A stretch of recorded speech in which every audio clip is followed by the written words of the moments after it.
살충제 계란 파동 이후 대한민국을 덮친 먹거리 포비아. 사실 어제 오늘 일은 아니다. 식품의 안전성 문제가 끊이질 않고 있는 가운데 먹거리에 대한 소비자들의 불안감이 갈수록 커지고 있다. 산업화되면서 점점 그걸 생산하시는 분들이나 아니면 기업이 이익에 급급한 겁니다. 그러니까 서서 안 되는 건 쓰고 또 그건 소비자가 먹게 되는 경우도 있고요. 우리의 식탁을 채우고 있는 식재료들이 최종 소비자에게 올 때까지 식품의 생산, 유통 전 과정에서 안전성을 지킬 수 있는 방법은 무엇일까? 먹거리 불신, 그 해법을 고민해보자.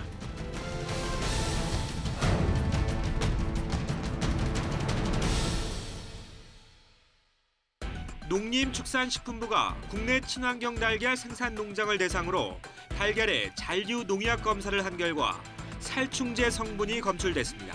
자연 방사를 하지 않는 산란계 농장주들에게 살충제 살포는 공공연한 비밀이었습니다.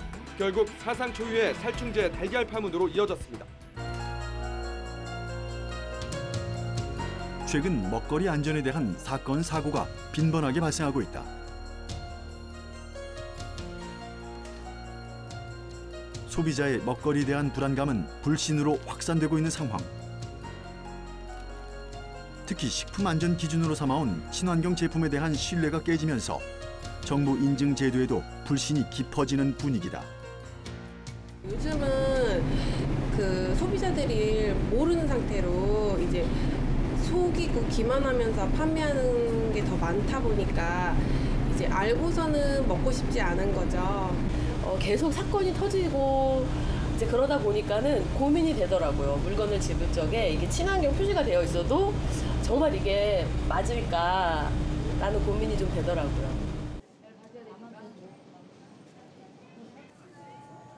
식품의 안전성에 대한 이슈가 점차 증가하고 있는 배경에는 다양한 위해 요인의 출현도 있겠지만 국민의 의식 수준이 높아짐에 따라 먹거리에 대한 관심이 높아졌기 때문이다.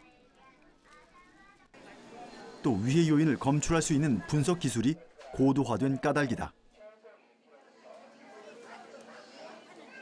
식품 안전 사건은 사실 인류의 역사와 늘 함께 해왔고 과거에는 문제시되지 않았거나 과거에는 몰랐던 그런 문제가 터지는 경우가 있습니다. 과학기술이 발전하면서 예전에는 분석하지 못했던 그런 위해 물질들이 분석이 되기 시작하면서 검출이 되고 소비자들이 이제 인식하기 시작했다. 그러니까 소비자들의 그런 니즈와 안전에 대한 인식이 시대에 따라 더 커지고 있다. 지난 2011년부터 시작된 농촌진흥청의 GM 작물 개발 사업. 농촌진흥청은 육종 재료 확보와 미래 기술력 등을 이유로 GM 벼 작물을 개발 중이다. 농약 사용량을 줄이면서 해충 피해를 방지할 수 있는 해충 저항성 벼 등 1세대 GM 작물 개발에 성공한 이후 미래 기후 변화에 대비한 가뭄 저항성 벼 등 활발한 연구 개발이 이루어지고 있다. 그러나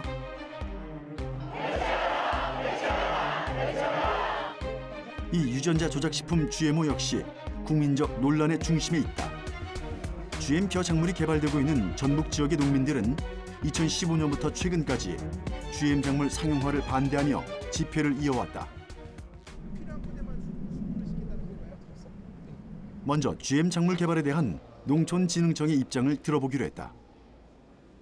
예, 농촌진흥청에서 수행하고 있는 GM 연구는 현재 미래를 대비해서 육종 소재를 개발하는 연구, 그리고 수입 GMO의 위해성 검증을 위해서, 안전성 검증을 위해서 그런 평가 기술을 개발하는 연구를 주로 수행하고 있습니다. 현재 농촌진흥청에서 개발하고 있는 GMO는 주로 첫 번째는 가뭄에 대해서 저항성을 가지는 가뭄 저항성 벼가 있고, 그 다음에 식물 세포 배양을 통해서 기능성 성분인 레스베라트롤을 생산하는 레스베라트롤 생합성 벼 2건이 있습니다. 이러한 벼는 현재 인체와 환경에 대해서 위해성이 있는지 없는지를 검증하는 안전성 평가 단계에 있습니다. 대부분의 GM 작물들은 상업용으로 개발된 것은 아니다. 다만 생명공학 기술을 통해 우리나라의 주요 작물들을 보다 유용하게 개선할 수 있는지를 확인하는 연구 과정이라고 한다. 여기는 뭐 하는 곳이에요? 여기는 그 식물을 조직 배양하고 있는 곳입니다. 여기서 형질 전환이 이루어지고 그 형질 전환된 벼들이 지금 자라고 있는 겁니다. 식물 호르몬이 포함된 배지에서 이렇게 벼 종자를 얹어 놓으면 이렇게 그 세포 덩어리가 자라게 됩니다. 이 세포 덩어리가 자라게 되면 이와 같이 자라게 됩니다. 이렇게 자란 덩어리에다가 여기에다가 유전자를 넣어주는 조작을 하게 됩니다. 육성된 연구용 GM 작물에서 원하는 형질이 개선되는 것이 확인될 경우 그 유전자를 이용해 안전성 심사 통과가 가능한 상업용 GM 작물을 새롭게 육성하는 것이다. 우리나라의 경우 아직까지 상업화에 필요한 안전성 심사가 통과된 국내 개발 GM 작물은 한 건도 없다. 현재 26개국에서 1억 8,500만 헥타르에서 재배를 하고 있습니다. 세계적으로. 그리고 그 29개 작물 495품목 정도가 재배 승인이 되어 있는 상태입니다. 우리나라는 아직까지 그 기술 경쟁국인 중국이나 그리고 일본에 비해서도 그 기술력이 아직 미처 위해성 심사를 통과한 작물이 없다 보니 그 어떤 기술 경쟁력에서 뒤처지고 있는 그런 상황입니다. 그건 우리가 후발주자가 잡는 건가요? 후발주자인 면도 없지 않아 있지만 현재 우리나라의 과학계에서는 많은 GM 작물을 개발 연구를 하고 있었습니다만은 국내의 어떤 여건을 발휘해서 이런 것들이 미처 위해성 평가를 하고 그리고 심사를 받거나 할 수 있는 그런 단계로 진행되지 못하고 있는 부분이 있습니다. 미국의 종자기업 몬산토는 GMO가 식량 문제의 대안이 될 수 있다는 주장이다. 식품에서는 1994년 유전자 변형 토마토 개발을 시작으로 1996년 GM 콩과 GM 옥수수가 개발돼 상업화되기 시작했다.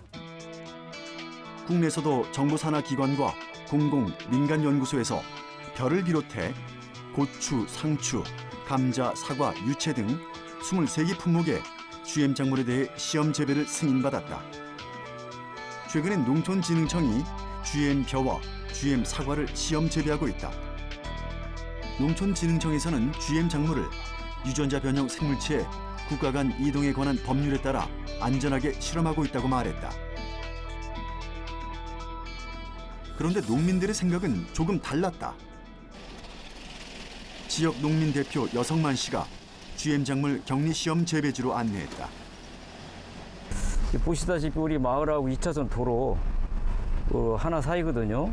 뭐 20m도 채 안 되는데 이렇게 뜬금없이 저렇게 GMO 사과 단지를 만들어 놓고 지금 격리해서 안전하게 이런 그 시설을 운영하고 있다고 이렇게 지금 방송에도 보도하고 이렇게 홍보하고 있는데 전혀 그렇지 않죠.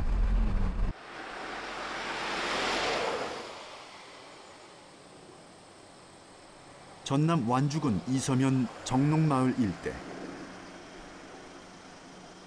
농촌진흥청 국립농업과학원이 GM 사과를 시험 재배하는 GM 작물 격리 포장지다.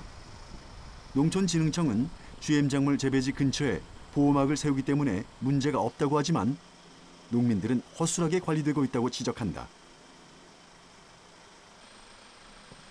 마을 한복판에 GM 작물이 재배되고 주변 농작물을 오염시킬 수 있다고 생각한 주민들은 즉각 반발했다. 예, 여기가 지금 하우스 단지가 한 30동 되는데요. 여기가 지금 GMO 사과 재배지입니다. 여기 사과 재배하는 그 GMO 꽃가루가 결국은 우리 일반 재배지 우리 마을에 사과와 이렇게 오염이 된다 그러면 이 GMO로 인해서 그 지역 그 일반 재배지가 좀 문제가 되는 부분이죠. GM 작물 재배의 가장 큰 문제는 GM 작물의 꽃가루가 바람이나 물, 꿀벌, 사람 등에 의해 퍼지면서 인근 밭과 종자가 오염된다는 것이다.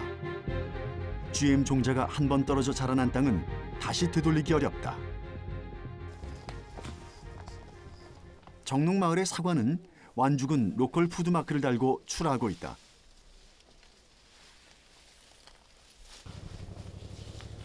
하지만 GMO 작물이 재배되는 인근 지역이란 이유로 소비자 불신이 커진다면 농가에 큰 타격이 될 수 있다는 우려다. 일단은 우리는 그 오염됐다는 걸 모르고 GMO로 오염됐다는 사실을 모르고 팔게 될 거고, 이것을 사드시는 소비자들께서 제일 먼저는 피해가 있을 거고, 그리고 그로 인해서 불신관계가 이어짐으로 인해서 우리의 농산물 판로가 어렵게 된다는 그런 문제점을 안고 있죠. 결국 농촌진흥청은 국민적 공감대 없이는 GM 작물의 상용화와 상업화는 추진하지 않겠다고 밝혔다. 다만 수입 GMO 제품에 대한 안전성 검증 등을 위해 연구 활동은 계속 진행할 계획이다. 사회단체에서는 GMO의 외부 유출 우려와 GMO 자체의 그 위해성을 우려하고 있었습니다.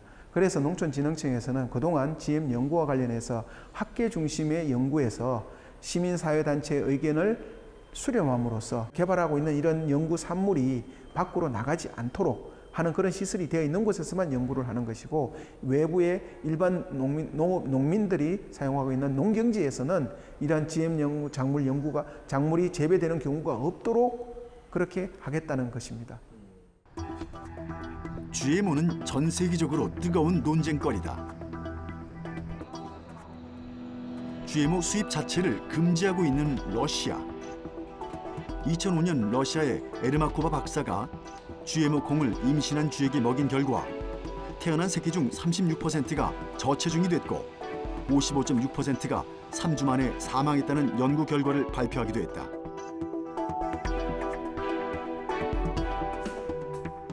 이에 대해 영국 식품기준청은 러시아의 연구 결과에 대해 검토한 결과 정보가 부족하기 때문에 그런 결론을 내릴 수 없다고 반박하기도 했다.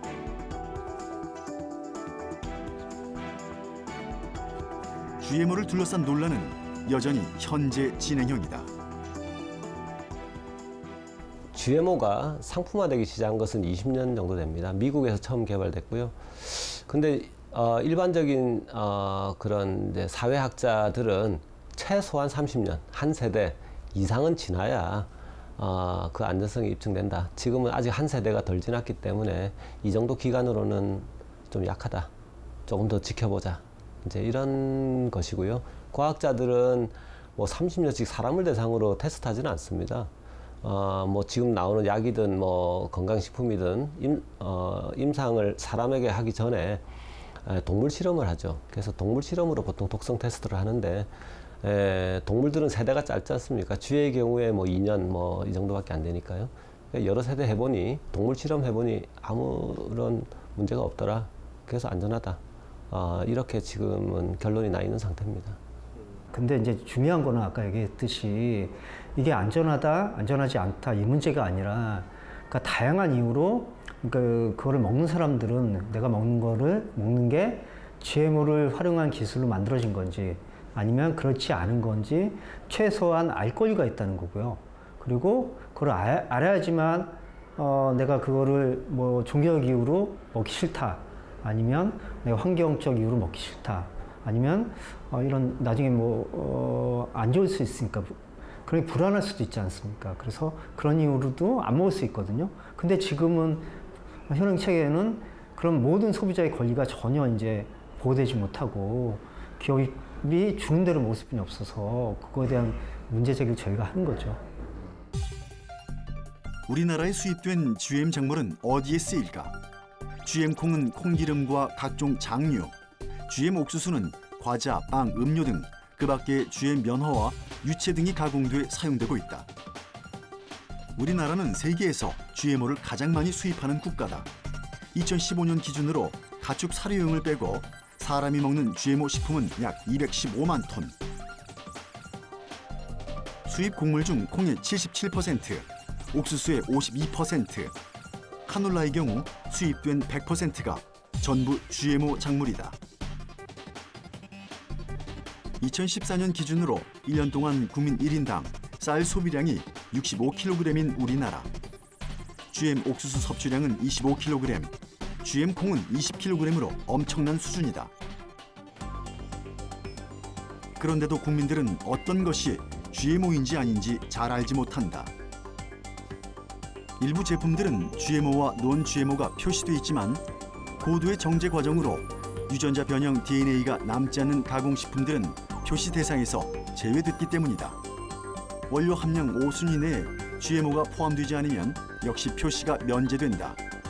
빵, 과자, 음료수, 아이스크림 등 전분 함유식품, 두유, 이유식, 소세지 등 콩 단백질 함유식품에 GMO 원료가 사용됐더라도 표시되지 않을 수 있다. 때문에 GMO 완전 표시에 대한 목소리도 커지고 있다. 현실적으로 GMO를 금지하는 것은 어렵기 때문이다. 만약에 GMO를 금지했다, 우리나라에서. 그러면 엄청난 식량난이 일겠죠. 다 난-GMO로 사야 되는데 난-GMO가 지금 현재도 GMO가 있는데도 불구하고 가격이 꽤 비쌉니다. 2배 이상 됩니다. 근데 GMO가 없다면 난-GMO는 부르는 게 값이죠.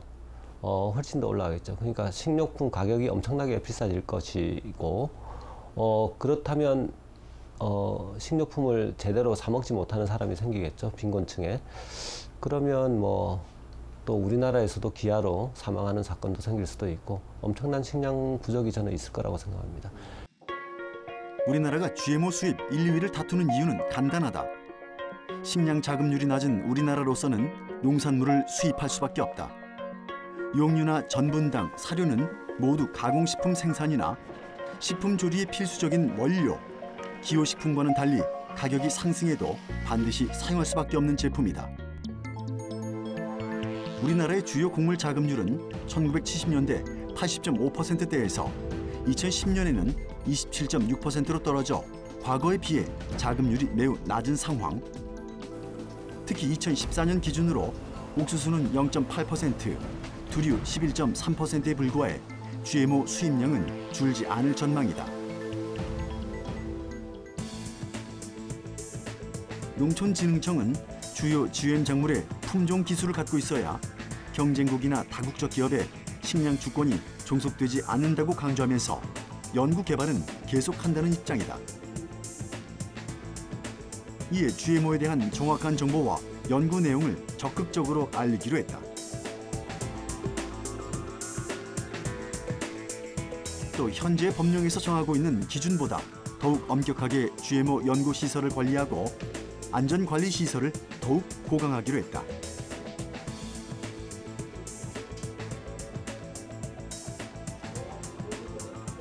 관련 설명회 등을 개최하고 연구 현장도 공개해 국민들이 충분히 이해할 수 있는 기회를 제공한다는 방침이다.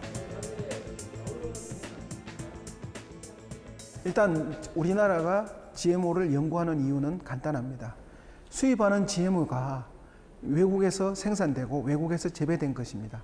그러한 수입 GMO에 대해서 우리나라로 도입될 때 우리나라의 국민들의 먹을거리 안전 그리고 우리나라 환경에 대한 안전을 위해서 그런 안전성을 검증할 수 있는 기술은 필수적으로 개발되어야 될 부분입니다. 또한 이 GMO에 대한 기술력을 확보함으로써 우리나라가 이 GM 기술로 개발된 GM 작물들을 글로벌 시장에다가 수출함으로써 우리 농업의 한계를 극복할 수 있는 그리고 우리 농업이 한 단계 도약할 수 있는 단계가 될 수 있을 거라고 생각합니다. 식품에 대한 불신을 키운 데는 그간의 먹거리 파동들이 한몫했다. 2000년 중국산 납꽃게 파동, 2005년 중국산 기생충알 김치 파동, 2008년엔 중국산 탈지 분유를 함유한 과자에서 멜라민이 검출돼 논란이 일기도 했다. 이후 2010년 낙지, 카드뮴 파동 등 사회적으로 큰 파문을 일으켰다. 그런데 이번엔 흔하게 먹는 계란이다. 또 E형 간염 유발 논란에 휩싸인 유럽산 소세지까지 소비자들은 밥상에 올릴 반찬이 고민되지 않을 수 없다. 내 몸 안으로 들어갈 이 음식이 어디서 어떻게 만들어져 어떤 경로를 거쳐 오는지 알 수 없다는 것은 꽤 두려운 일이다.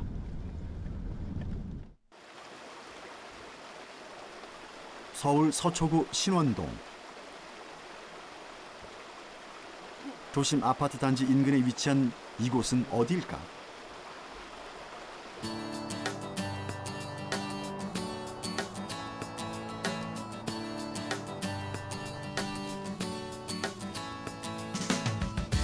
고추, 연꽃, 부추 등 웬만한 작물은 다 키운다는데 최근 도시에 살면서 직접 농산물을 재배해 먹는 도시 농부들이 늘어나고 있다. 그들은 왜 이렇게 직접 농사를 짓는 걸까? 요즘은 안전한 먹거리에 대해서 그 안정성에 대한 그 신뢰성이 많이 부재가 되는 시대거든요. 그래서 이제 저희들이 직접 안전한 먹거리를 먹고 재배할 수 있도록 거기에 포커스가 맞춰져 있는 거죠. 그리고 또 이런 교육이나 이런 것들을 통해서 부수적으로는 건강도 얻고 그리고 이제 정서적인 함량도 고취할 수 있고 여러모로 좋아서 저희들이 직접 하게 됐습니다. 도시농부 중에서는 집에서 가까운 텃밭을 가꾸며 일상에서의 스트레스를 털어버리기 위해 취미 활동으로 시작하는 사람들도 있고 귀농, 귀촌을 꿈꾸며 본격적으로 농업에 관심을 갖고 배우려는 사람들도 있다. 또 최근엔 먹거리에 대한 불안함에 자신이 먹는 식재료를 직접 길러 먹으려는 사람들도 늘고 있는 추세다. 엄청 붐으로서 걱정이 되죠. 저는 진짜 계란 너무 좋아했거든요. 계란 너무 좋아하는데 그런 일들이 생기니까 정말 그런 규제들이 있는데도 불구하고 그런 일이 생기는 게 너무 안타깝고요. 가까이에서 그런 것들을 좀 더 감시할 수 있는 체제가 좀 생겨야 되지 않을까 생각도 들고, 네. 특히 야채 같은 경우는 그 계란은 그래도 익혀서라도 먹는데 야채 같은 경우는 생으로 먹게 되잖아요. 그러니까 더더욱 좀 걱정이 되는 부분이 있어요. 문제 없었으면 하는 바람은 있지만 어쨌든 기회가 되면은 저처럼 키워 드시는 것도 되게 좋을 것 같다는 생각이 들어요. 믿을 수 있는 식재료의 장바구니 물가가 조금이나마 줄어든 건 덤이다. 물론 농사가 쉽지만은 않지만 다양한 교육을 지원해주는 지자체나 민간 단체들이 많기 때문에 농작물에 대한 기초 정보나 농사 기술 등을 쉽게 배울 수 있다. 살충제나 이걸 뿌리게 되면 땅 속에 있는 유용 미생물까지 다 죽잖아요. 그러죠? 자연 농업을 하게 되면은 이 땅에는 결국은 그 유용 미생물들과 같이 어우러져서 균형을 맞추기 때문에 이렇게 이파리가 싱싱하죠. 예.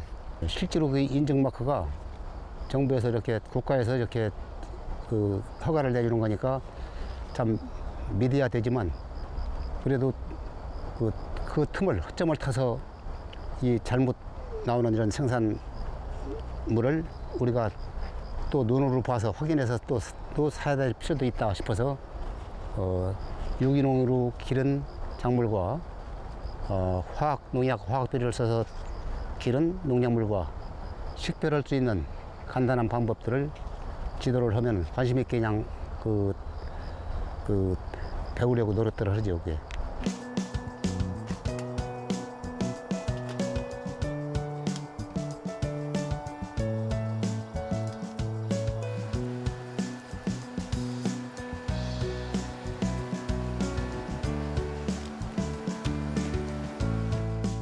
직접 기른 재료들로 음식을 만들면 요리가 더 즐겁다. 가마솥에서 은은한 향내 풍기는 연잎밥. 역시 오늘 바로 수확한 연잎이다.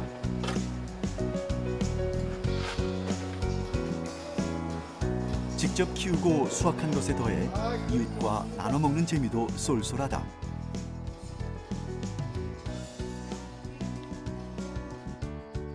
잘 차려진 자연 밥상. 스스로 키운 채소를 먹으면서 짧게나마 자연을 접하고 여유를 느낄 수 있다고 도시농부들은 말한다. 우리 늦게 오신 맛있어. 인사샷을 찍어야 되는데. 어때요? 이거 드셔보셨어요? 막걸리? 도시에서 찾은 슬로 라이프인 셈이다. 또 건강한 밥상에 대한 중요성도 새삼 깨닫게 되는 시간이다. 뭐 최근에 무슨 달걀 사건도 있었고 무슨 부정불량식품 때문에 요새 매스컴에서도 많이 나오고 그랬는데 그런 것을 벗어난 우리 이 식단은 그런 게 이제 천연 그거하고는 좀 비교가 되는 식품이기 때문에 오히려 더 안전성도 있고 뭐 그런 면에서 우리가 좀 좋다고 생각합니다. 있습니다. 현장에서 농산물을 취급하시고 축산물을 취급하시는 분들이 크게 넓은 의미로 광범위하게 우리 모두 하나다, 우리 가족이다, 우리 식구다 이렇게 생각하시고 내가 조금 대접받을 수 있는 사회로 가기까지 조금 더 인내하시고 정직한 먹거리를 해주셨으면 하는 안타까움도 있고요. 하지만 도시 농업도 여유가 없이 바쁘게 살아가는 사람들에게는 쉽게 도전하기 힘든 일이다. 그래서 생각할 수 있는 대안은 유기농산물 구입.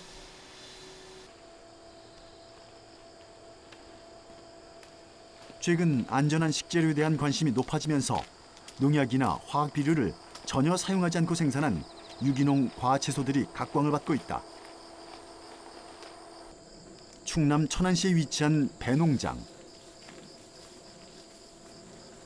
농장주 김근호 씨는 10년 전부터 무농약 유기농 배농사를 짓고 있다.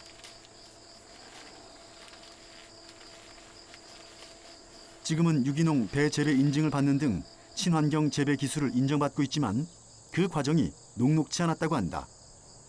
투입 비용은 많이 들어간 반면 유기농을 실천하면서 수확량이 적어 처음엔 소득이 변변치 못했다. 유기농으로 재배 시작한 지 지금 한 10여 년이 다 됐거든요. 그래서 힘들게 지금 재배를 하고 있는 거죠.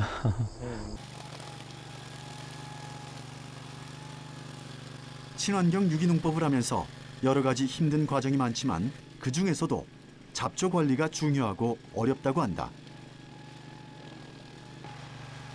잡초가 발목 높이까지 올라오면 베어낸 뒤 숙성시켜 천연 비료로 만드는 과정이다.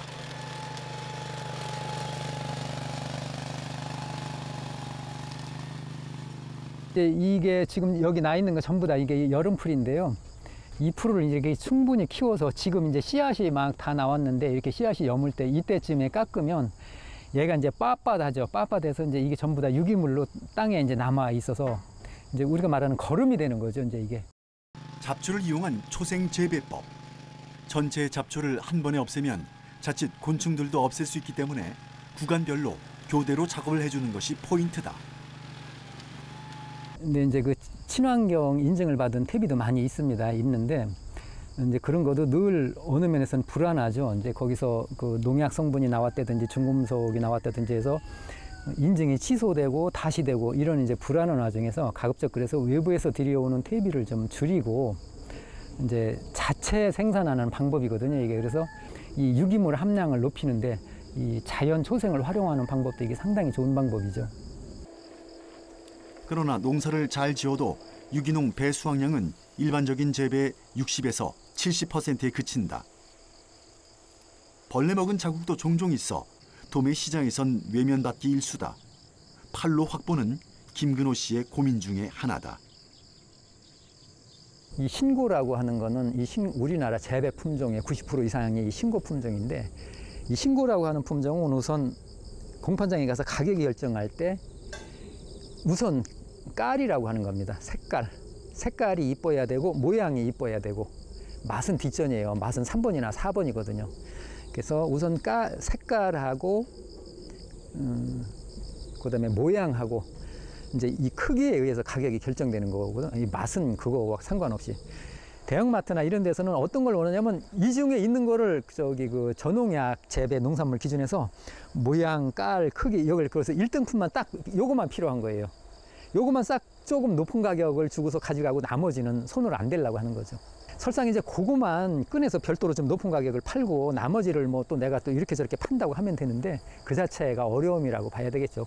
그 좋은 거를 골라서 팔면 나머지 물건은 품위가 좀 떨어지잖아요. 친환경 농축산물의 구매를 망설이는 이유는 비싸기 때문이란 답변이 31.5%로 가장 많았다. 또 정확한 정보를 알 수 없어서 또는 인증을 신뢰하지 못해서라고 답한 의견도 적지 않았다. 친환경 제품의 소비 촉진을 위해서는 인증 제도에 대한 신뢰성을 높이기 위한 관리 노력이 52.3%, 소비자의 인식을 바꾸기 위한 홍보 강화가 13.9%로 나타났다. 글쎄요, 어떤 이제 특별한 판로 대책이 없을 때, 이제 그런 대형마트나 그런 쪽에 높은 가격만 보고 이 무농약을 덤볐을 때, 그러면 몇 년은 눈 가리고 어떻게 할 수가 있지만 지속 가능한 농업은 할 수가 없는 거죠. 이제 그런 데서 이게 사고가 터지는 거고. 안녕하세요. 네, 안녕하세요. 반갑습니다. 네, 어서 오세요. 네, 먼 걸음 하셨습니다. 네. 잘 지내셨죠? 네, 건강하셨죠? 네. 여기 한 군데. 아니, 몇 군데 묻어나는 김근호 씨는 배를 판매하고 있는 소비자 생활협동조합에 꾸준히 모니터링을 받는다고 한다. 막걸리 안 부었어? 이 아저씨. 그런데 모니터링은 어떻게 하는 걸까? 농약을 주면 얘네들이 다 죽잖아요. 그래서 얘네들을 살려야 되겠다. 얘네들하고 같이, 그러니까 사람 먹는 것만 하는 게 아니고 얘네들하고 같이 살아야 되는구나. 환경도 생각을 하게 돼서 생물 다양성을 유지하기 위한 농업을 하게 되는 거죠. 그러면 그런 농산물은 아무래도 사람에게도 훨씬 좋잖아요. 영양가도 높지만 안전성으로도 그렇고. 뭐가 있으면 그걸 치우려고 끄집어낸다고 해야 되겠다. 곤충과 해충을 포함해 다양한 벌레가 있다는 것은 반길 일이다. 생태계가 정상적으로 작동하고 있다는 뜻이기 때문이다.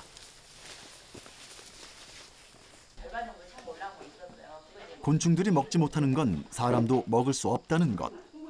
농약, 제초제, 살충제 등의 유해 화학물질의 피해에 대한 소비자 의식이 점점 높아지고 있다. 진짜 건강한 먹거리에 대한 소비자와 생산자 모두의 고민이 필요한 이유다. 요즘 친환경 농산물을 못 믿고 다들 불신도 많은데, 그래서 생물 다양성을 확인해서 소비자들한테 믿음을 주고, 그다음에 이제 농업을 하시는 분들도 이런 농업을 해야 되겠다. 그러니까 농업의 지향 방향을 저희가 제시해주는 약간 그런 역할, 중간 역할을 하는 거죠. 건강한 먹거리는 더 많은 시간과 기술 또는 비용을 필요로 한다. 그리고 그 먹거리를 알아보고 기꺼이 소비하는 소비자를 만날 때 지속 가능한 것이다. 이게 어제 오늘 일이 아니라 오랜 시간, 소비자들은 이런 걸 좋아해 하다 보니까 거기에 맞춰서 농사가 짓다 보니까 오늘날 눈으로 봐서 크고 이쁘고 깔 좋고 이런 물건이 만들어지는 거죠. 이제 그렇게 해서 이제 그렇듯이 좀 그렇지 못하다 하더라도 이제 이 유기농으로 농사져서 그렇게 이쁘고 깔 좋고 눈으로 봐서 그렇게 1등품이 아니라 하더라도 우선 어떤 걸 1등품으로 두느냐에 따라서 달라졌겠죠. 이제 그렇게 해서 눈으로 봐서 1등품을 찾은 게 아니라 이거는 말 그대로 안전한 것, 그리고 맛도 있었다면 더 금상첨화겠죠. 소비의 변화도 동반돼야 한다는 것이다. 충남 예산군 농산물 유통센터.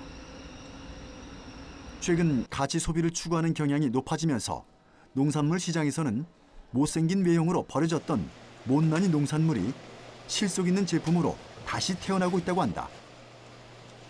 못난이 농산물은 외관에 생긴 흠집이나 변형된 형태로 정품에서 탈락한 것을 말한다.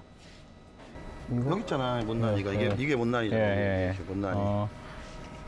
그럼 이런 거 해가지고 마트에 요번에 한 10톤? 그 정도 물량 넣을 거예요, 이거요? 10톤 정도야 뭐 충분히 나오죠. 마트 기획전 해가지고 요즘에 이제 보조개사가 아마 이런 식으로 해가지고 아마 갈 건데 물량은 아마 10톤 정도 될 것 같거든요. 근데 아마 지금 어차피 뭐 명절 끼어 있고 하니까 명절 끝나고 바로 아마 진행될 것 같아가지고요. 그때까지 물량은 충분하니까요. 네네네.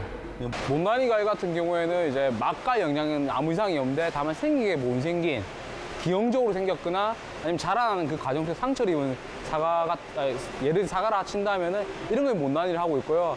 이 같은 경우에 저희가 이제 못난이에 대한 데이터를 모아가지고 그에 맞는 이제 규격이라든지 아니면 상처의 등급이 나눠집니다. 그 관련해가지고 이제 마트 기획전이라든지 가공업체라든지 아니면 B2C로 해가 소비자들한테 이렇게 3단계로 저희가 판매를 하고 있습니다. 예쁘진 않지만 맛과 당도, 영양상에는 A급 제품과 차이가 별로 없다. 가격은 정상 과일보다 20에서 60% 정도 저렴해 실속 있는 소비를 원하는 소비자들에게 제격이다. 또 농가에게도 큰 이득이다. 정상 농산물과 똑같은 생산 과정을 거치지만 외형상의 이유로 벌어지는 일은 큰 손실이기 때문이다. 모양이 기형이잖아요. 근데 강도하고 맛은 똑같거든요. 일반 시중에 나간 정상품이랑 가격이 똑같은 물건인데 단지 못생겼다는 이유로 이거를 비품으로 처리하고 있는 거죠. 보시다시피 안은 아무 이상 없지 않습니까?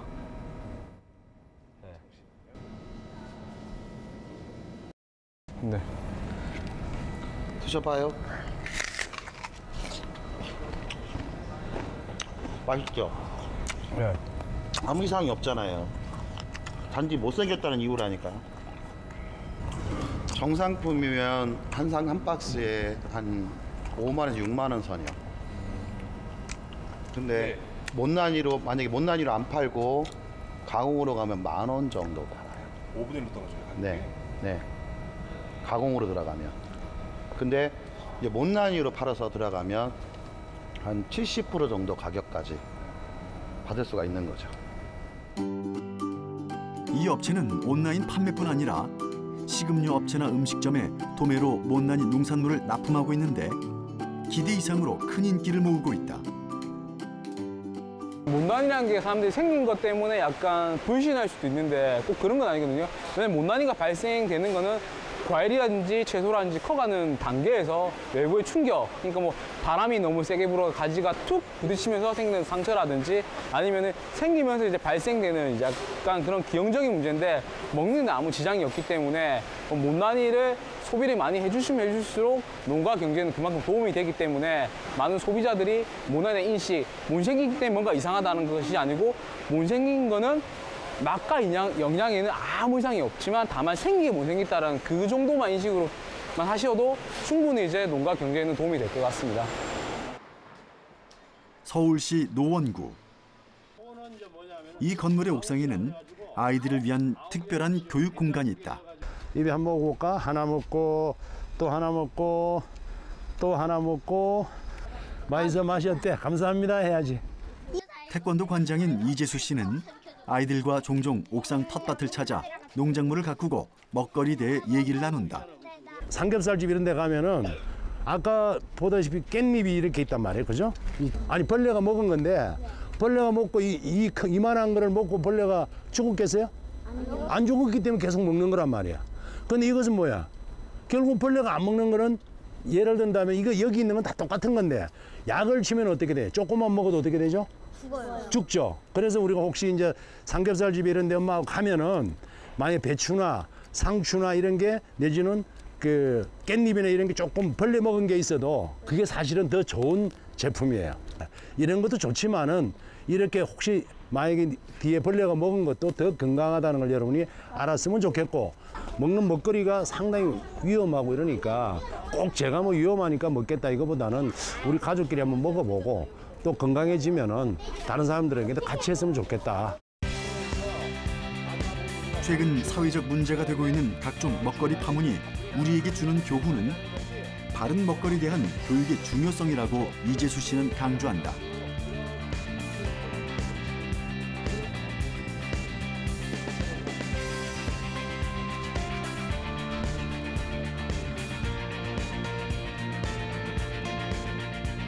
어린 시절부터 바른 먹거리를 접하고 구별하는 것은 식품에 대한 올바른 가치관을 형성하는 데 큰 도움이 된다. 남을 의심하기 전에 내가 먼저 믿고 신뢰하는 모습 쪽으로 가다 보면은 또 모두가 우리가 다 믿고 신뢰하는 사회로 가는 뿌리가 되지 않을까 그런 생각도 합니다. 먹거리에 대한 불안에서 벗어나고 식품의 안전성을 확보하기 위해선 제도와 시스템의 개혁이 필요하다. 하지만 이에 못지않게 먹거리에 대한 우리 모두의 인식 전환도 중요하다. 우리가 먹는 것이 우리를 만든다는 이 당연한 진리 안에 근본적인 해답이 들어있는 것이다.